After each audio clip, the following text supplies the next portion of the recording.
ایک عظیم بلا جو اس وقت پورے معاشرے پر مسلط ہے اور مدرسوں کو تو کھا رہی ہے، وہ ہے یہ کیمروں والا موبائل۔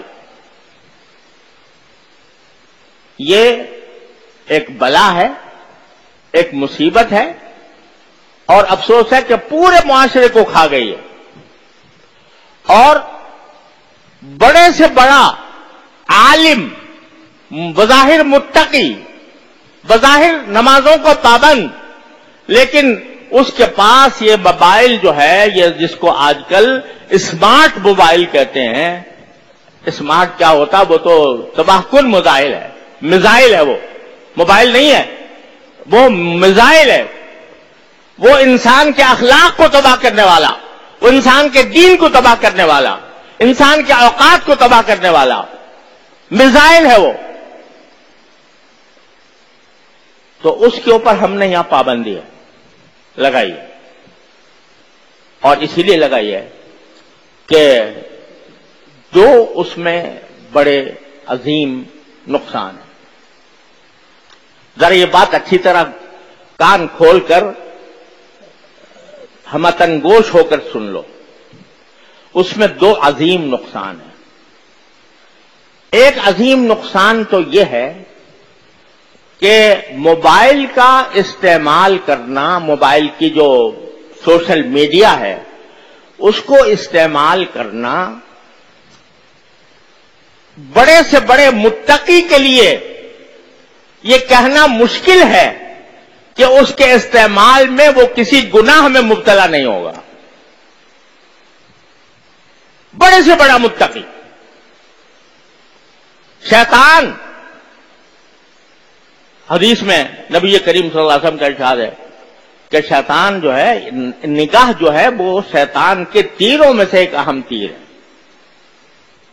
اور قرآن کریم میں ہے کہ شیطان تمہارے رگوں میں اس طرح دوڑتا ہے جیسے کہ خون دوڑتا ہے۔ اب ایک شخص ہے، وہ بیچارہ نیک نیتی سے اس نے کہا جی فلاں بزرگ کی تقریر سن لوں ذرا، اور اس نے کھول لیا۔ اس کے کسی اختیار کے بغیر ایسی چیزیں سامنے آ جائیں گی کہ شیطان کو ڈسنے کا فوراً موقع مل جائے گا۔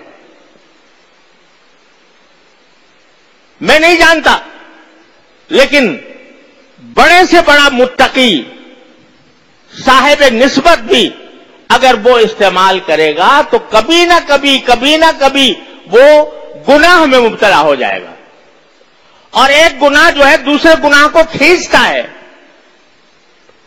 ایک چھوٹا سا گناہ ہو گیا، ایک عورت کی تصویر آ گئی، اس میں دیکھنے سے مزہ آ گیا،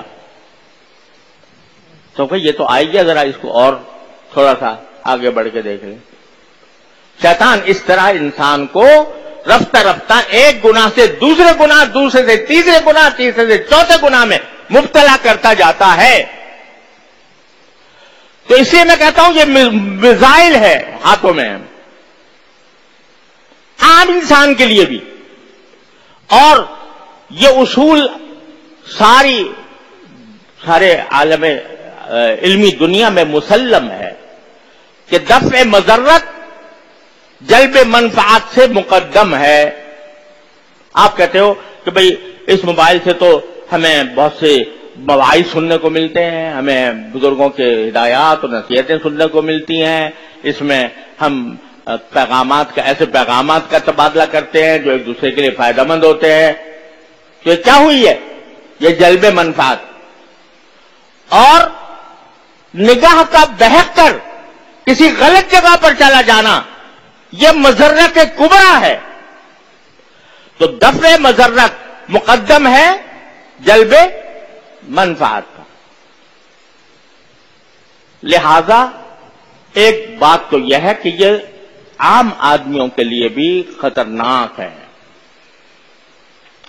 لیکن دوسری وجہ یہ ہے کہ اس بات کا تجربہ ہے، مشاہدہ ہے، اس میں کوئی ادنا شک و شبے کی گنجائش نہیں ہے کہ اوقات ضائع کرنے کا اس وقت اس سے بڑا کوئی اور راستہ نہیں۔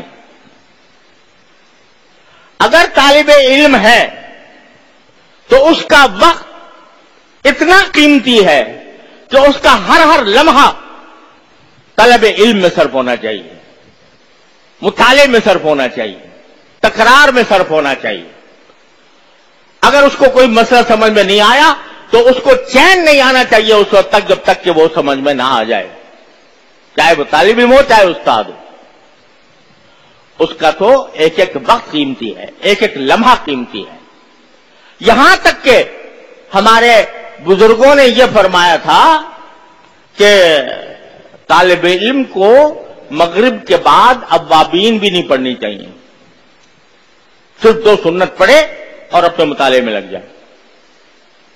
یہ تلقین ہوتی تھی ہمارے اکابر کی طرف۔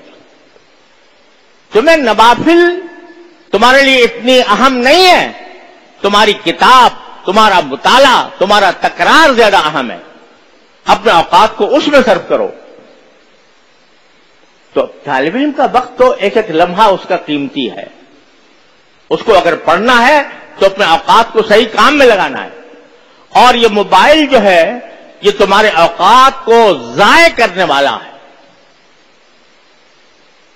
تجربہ ہے، اس میں کوئی ادنا شبہ اور شک نہیں ہے کہ یہ اوقات کو ضائع کرنے والی ایک بہت بڑی وبا اور مصیبت ہے جو ہمارے اوپر نازل ہو گئی ہے۔ اس لیے آپ کو منع کیا گیا ہے کہ اگر باقی طالب علم ہو تو پھر اپنے اوقات طلب علم میں صرف کرو، اپنے دین کو، اخلاق کو درست کرنے میں صرف کرو۔ موبائل میں صرف کرو گے تو نہ دنیا ملے گی نہ دین ملے گا، خسرت دنیا والآخرہ۔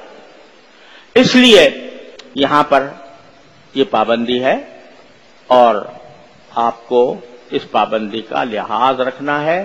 اگر یہ ضوابط آپ کو منظور نہیں ہے یا آپ کا دل مطمئن نہیں ہوتا ان ضوابط پر تو پھر براہ کرم کوئی اور راستہ اختیار کر لیں، کہیں یہاں سے اپنے آپ کو کہیں اور لے جائیں۔ لیکن یہاں رہنا ہے اور طالب علم بن کر رہنا ہے تو ان ضوابط کی پابندی کرنی ہے۔